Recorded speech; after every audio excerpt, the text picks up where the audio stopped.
From the New Arts and Media Studios in Milwaukee, I'm Charles Purcell. This is The Log. And we just marked an anniversary, the 60th anniversary of Newton Minow uttering his famous phrase, "vast wasteland," referring to the landscape of television of his time. So I just wanted to mark that occasion. If you're of a certain age, maybe this is ringing familiar. It's a phrase that sort of immediately went down in history. It was instantly iconic, referring to television as a vast wasteland. And then depending on your media savvy or your knowledge of history or pop culture, maybe you've heard this before, this story, Vast Wasteland. Yeah, Newton Minow, he was chair of the Federal Communications Commission at the time, and he was addressing, let's see, I forget who he was addressing. Let me look at the story here. Looking at the Chicago Tribune. 60 years ago, Newton and Minow invited the television executives gathered in Washington for his first official speech as chairman of the FCC to spend a day watching their own broadcasts. "Keep your eyes glued to that set until the station signs off," he said. "I can assure you that what you will observe is a vast wasteland." Well, good old Newt Minow is today, he's 95 years old, he's still around, and he's doing interviews on this anniversary. A lot of people are talking to him. I just saw him the other day on PBS NewsHour. And he was, and remains, a critic of bad television. And at the time, 1961, he saw the great potential of television. In fact, part of that address, let's see if it's here. I was reading another article. Something to the effect, I'm paraphrasing now, when it's good, it's great. When television is good, it can be really, really good. And when it's bad, it can be really, really bad. And he was trying to encourage everyone in the industry to try to meet some standards, to try to do it right, do it well, show some responsibility. And he really, more than anyone else, sort of championed the idea of the public airwaves being a public trust, and that programmers should come up with something educational, worthwhile, and he especially had children in mind. So thanks to Newton Minow and his advocacy, then soon we had NPR and PBS, and we had Sesame Street, and we had things like the NewsHour where I saw him interviewed, and we had some quality programming going on. Again, especially he was concerned about the kids watching this garbage. Now, at the time, again, when it's good, it's good. When it's bad, it's bad. In retrospect, we can look back at one of the big hits. I think I have to check my source on this as well. I'm pretty sure at the time that Rocky and Bullwinkle were on the air in 1961. I'm checking that out right now. Let's see. I found a site here, Popular Shows of 1961. Looking, if you're curious here, let's see. Wanted Dead or Alive, starring Steve McQueen, which I've seen actually. One of the oldie stations plays it on the weekends. They play a bunch of westerns. I've seen that. More westerns. Let's see. Wyatt Earp. Peter Gunn was a popular Private Eye kind of show. One Step Beyond, kind of a dime store, Twilight Zone, I guess. The Deputy, another Western. Sea Hunt was a half-hour version of Popeye the Sailor, animated show. American Bandstand, Huckleberry Hound, another animated show. Oh, You Bet Your Life. Do yourself a favor. Just, YouTube it. Just go online and watch a bunch of episodes of You Bet Your Life. It was hilarious. Good old Groucho. So yeah, there was good and there was bad, but there was way too much bad, and Newton Minow had a really good point. And I'm not seeing Rocky and Bullwinkle here. But I was just curious because I thought it was on around that time. Oh, here it is. Rocky and Bullwinkle first aired in 1959 and ran for 4 or 5 years, something like that. And Rocky and Bullwinkle was brilliant. Again, these are things we can know in retrospect. Only kind of looking back, we really realize how brilliant that was. But as I'm paging through this website here, looking at the shows, Dobie Gillis, Have Gun Will Travel, Laramie, Leave It to Beaver, The Rifleman, lots of Westerns in the day. Lots of shoot 'em up. And that's something that Newton Minow was concerned with, especially all the Westerns. It teaches kids that you solve your problems by having fist fights and shoot 'em ups. And he had a perfectly good point. He wasn't a killjoy. Think of it as the eternal search for the happy medium. To this day, Minow counts among his finest achievements the opening of the UHF band to television broadcasters, expanding the number of available channels from 13 to more than 80, and liberalizing the rules for FM radio. Yeah, if you know anything about the history of broadcasting, or if you're just old enough, the advent of FM radio just completely changed the landscape. He also points to his championing of what was then known as educational television and became the basis for public broadcasting. As a board member of the precursor of PBS following his stint on the FCC, Minow played a role in obtaining funding for Sesame Street, the groundbreaking children's program that he calls The Answer to My Dreams. As it happens, Minow's bill of particulars in his 1961 speech included the paucity and wretchedness of children's programming. Yeah. Is there no room on television to teach, to inform, to uplift, to stretch, to enlarge the capacities of our children? Or as George W. Bush put it, is our children learning? He asked the TV executives. That was my little addition there. There are some fine children's shows, but they are drowned out in the massive doses of cartoons, violence, and more violence. Must these be your trademarks? Minow adeptly contrasted the shining technological advances of the 60s with the muck and mire of TV programming. Now, to this day, at the time, he was called a killjoy and a do-gooder. And I think to this day, I think historically people still look back and maybe think of it that way. In these anniversary stories, I learned something I didn't know. I don't know how I missed this, or maybe I knew it and I forgot. On Gilligan's Island, the creator of Gilligan's Island is a guy named Sherwood Schwartz, who you may have heard that name. He named the boat that crashed on the island, he named it the SS Minnow, after Newton Minow. I did not know that. So, good for you, Newton Minow. I'm on your side. I don't think you're a killjoy. He admitted at the time, and it doesn't get as much attention now, with of course, the iconic nature of the phrase, vast wasteland. He did say that television had great potential, and some of it, at the time even, really was fantastic. That's the part that doesn't get people don't remember. He certainly admitted that, but he also said there's way too much of it, way too much that's just crap. And I'm totally with him. Now, the problem is, as much as television has changed, it's also stayed the same. What's the old expression, the more things change, the more things stay the same? Look at television today. And I'm really curious. I'd love to know. Here's a moment when I wish this was a two-way conversation. I wish we had a call-in feature right at this moment. I would love to know what you're watching, how much you're watching. On this anniversary, I came across one op-ed entitled, 60 Years Later, the Vast Wasteland of TV is Even Vaster. In the 6 decades since Minow's speech to the National Association of Broadcasters, the landscape has become vaster, its average quality ever diminished. What was then a choice limited to 3 broadcast TV networks now encompasses much more. There are hundreds of channels available via cable, as well as numberless sources of entertainment content, information, misinformation, and disinformation streamed at users unrelentingly night and day via social media. When I was at the FCC, we thought the government's role should be to increase choice for the viewer, Minow told me recently. Looking back at it, I'm not so sure that was such a great idea, he says.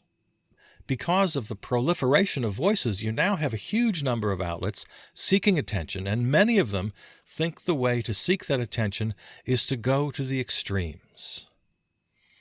So, what are we going to do about television?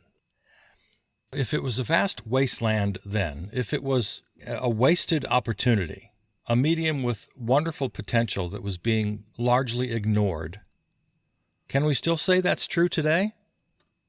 I don't know. It's gotten so strange today because I was curious. I looked it up. Pre-COVID, January of last year, according to Tony Fitzgerald, contributor for Forbes, there were over 500 television shows.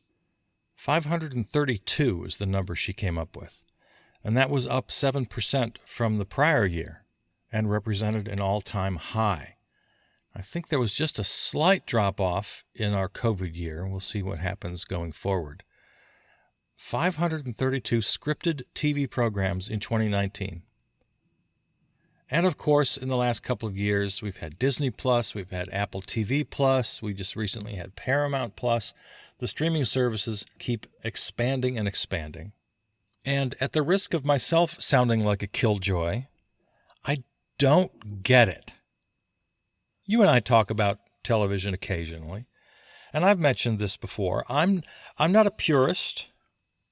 Part of me wants to say, yeah, take the old-fashioned approach and just say, blow up your television. Just blow it up. Completely unplug. That's not me. My confession here is, here's the television I watch typically. If I wake up early enough, I'll flip on the oldies station. There's a couple of them. There's MeTV, the MeTV network, and that one has an hour-long cartoon show in the morning. And it's old classic Popeye and Tom and Jerry and Looney Tunes, and it's just kitschy. And they've got a host with his puppet co-host, and it's this really dumb, old-fashioned hosted cartoon show like the old days. And on the rare occasion that I wake up early enough to see it, I'll flip it on and I'll watch it. So there's my confession. I get a kick out of it. It's kitschy and stupid. And I don't really watch. I just kind of have it on. And I'm checking my phone for any breaking news. And I'm kind of waking up slowly. I'm a slow waker-upper. Takes me a little while. So there's that. I might flip it on in the afternoon for my lunch break. And here again, full confession. I'll just flip on the oldies channel and maybe watch an old Newhart rerun or something like that. And then I get on with my day. And for dinner, I live alone. So my dinner companion is the television. That's kind of how it works. Meals and television go together. So for the evening meal, it's and this is pretty regular. This is very regular. It's PBS NewsHour followed by Jeopardy, which I just love playing along. I could never do Jeopardy for real. I would fail miserably. But what greater thrill is there in the world of getting a Jeopardy answer right that none of the real actual players got? They either missed it or they're silent, and I knew. Who is Newton Minnow? That happens occasionally. That happens maybe once per episode.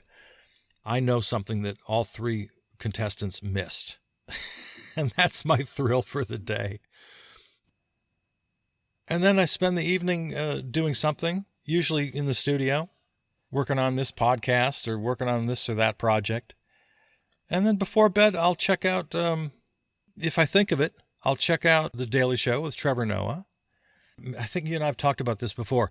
I was never a regular viewer of The Daily Show. I didn't like it very much, and I didn't think Trevor Noah was very funny until COVID happened, and then it was just him alone with a camera, and he changed his style completely, and he became hilarious. I like the COVID version of the show very much. And if I'm still around and not onto something else, I will catch Colbert's monologue. I'd kind of do that out of habit. It's almost always disappointing.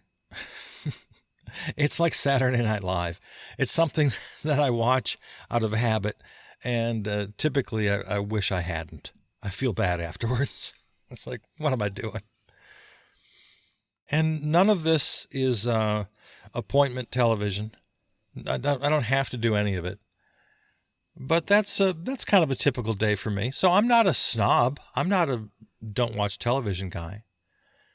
But I am, to be honest, I'm pretty confused at how people watch hours and hours of scripted television. If and when I take the opportunity, maybe, like I've got a friend out in LA who is kind of a semi-regular on one of these cop shows. I won't say who or where or what, because I don't remember the name of the show. That's the main reason. So on a rare occasion, I'll watch, and I'm disappointed every time. My only thought is, how can people be spending any time with this?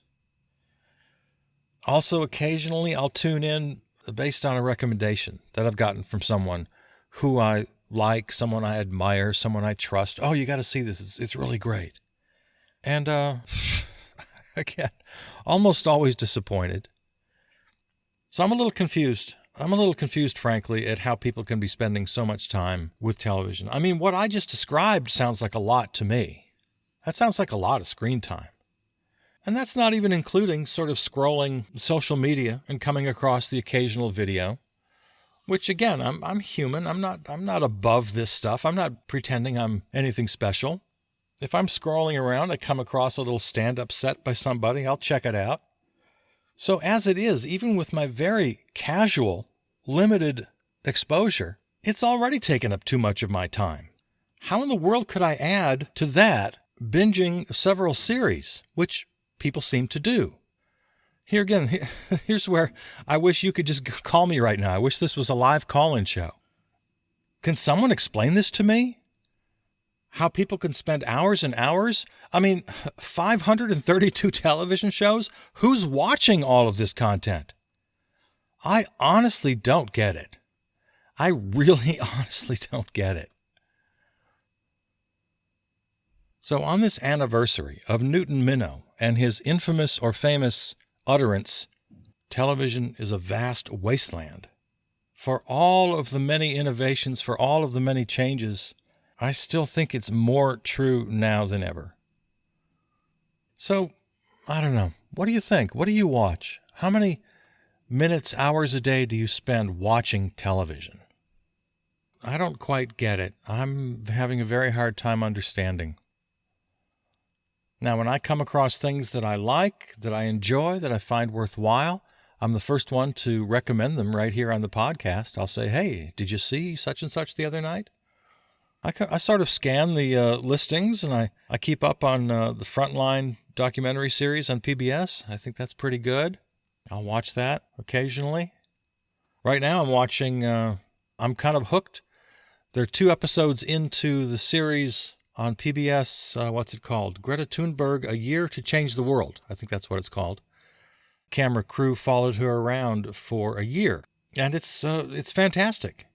She travels the world and she talks to scientists and experts, and it's a really wonderful program about climate crisis and about her activism. So you should, I recommend that. And I think that's what it's called. It's just simply titled Greta Thunberg, A Year to Change the World. So find that and watch it. It's streaming on PBS as we speak. And just to be clear, I don't want to be a scold. If you want to enjoy a little television occasionally, by all means, do it.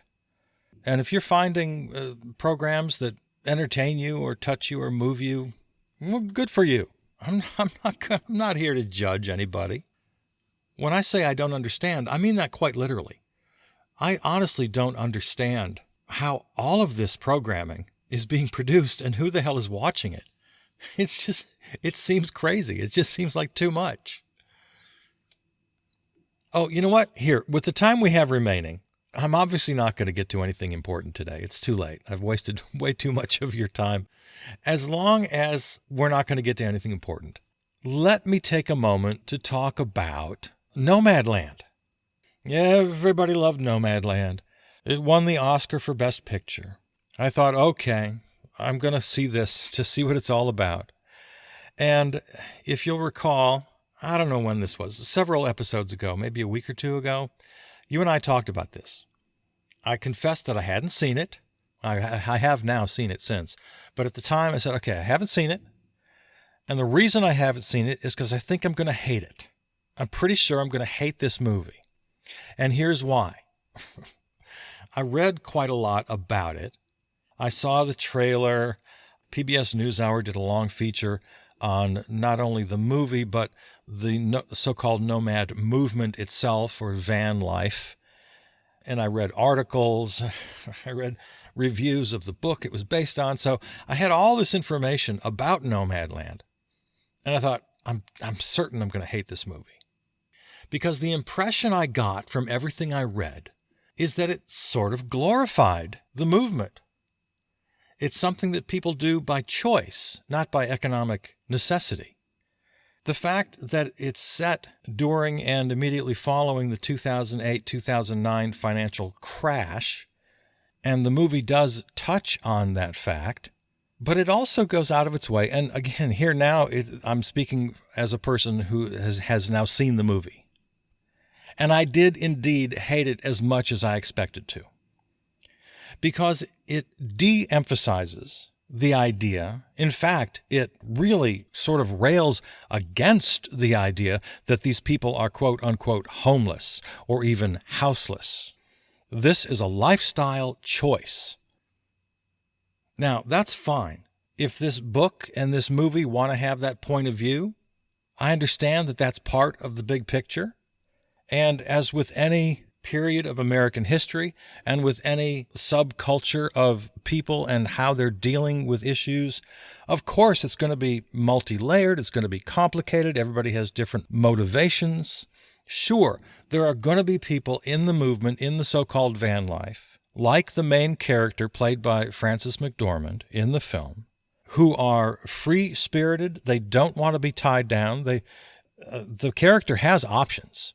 She has several options. She's got people, they want her to live with them. She's been invited by a boyfriend slash friend slash lover to join him in the, settled real world. She has is it her sister or her sister-in-law? I think it's her sister. Said, we got plenty of room for you.